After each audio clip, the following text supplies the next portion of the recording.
It is a curse from the snake. Curse from the snake does not mean there is a snake sitting outside and cursing you. There is a snake sitting inside and cursing you.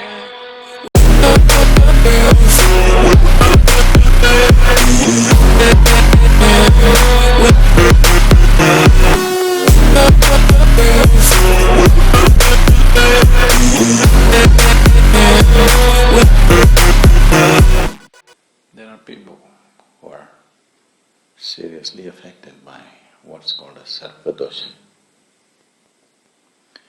Knowing this, when you say Sadhguru Dosha, usually it affects the skin.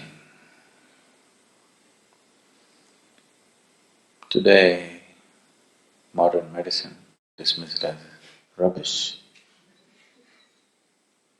superstitious. But we can get you certain cases of skin ailment. Do what you want. You cannot diagnose what it is. For sure you cannot cure with your medicine, whatever kind of medicine you give. And it's not very rare. It's quite on in many ways. So, there are certain other aspects in nature which affects one's health and well-being. There is, in our body, the five elements on a subtler level have manifested themselves as pancha-pranas, or the five forms of basic energy in the system. One aspect of it is very directly and closely related to what we refer to as snake. To understand this, we have to see it this way. It is only in your mind that you think you are a separate piece of life. As far as this planet is concerned, you, the insect, the worm, the snake, the elephant, the buffalo and the tree and everything is same. It just throws itself out in many different ways and sucks it back. You have ideas about yourself. Similarly, ant has ideas about itself.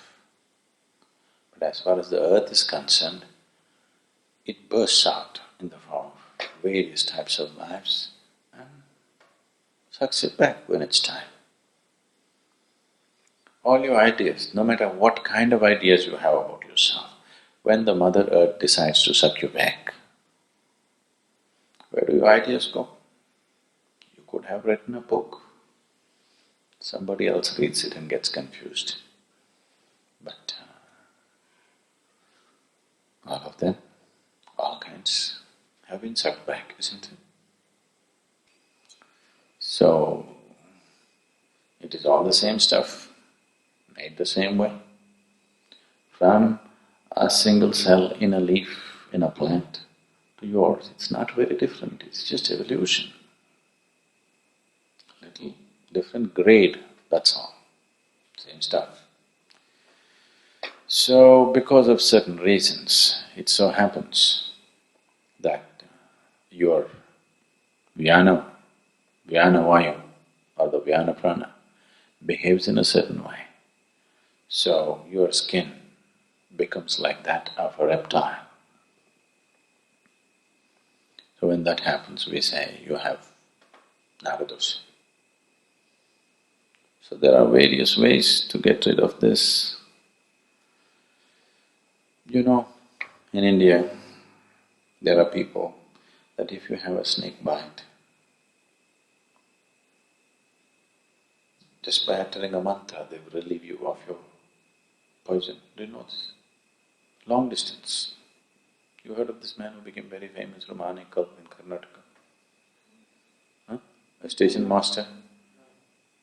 All you have to do is call him on the phone and tell him your name and what snake bit you.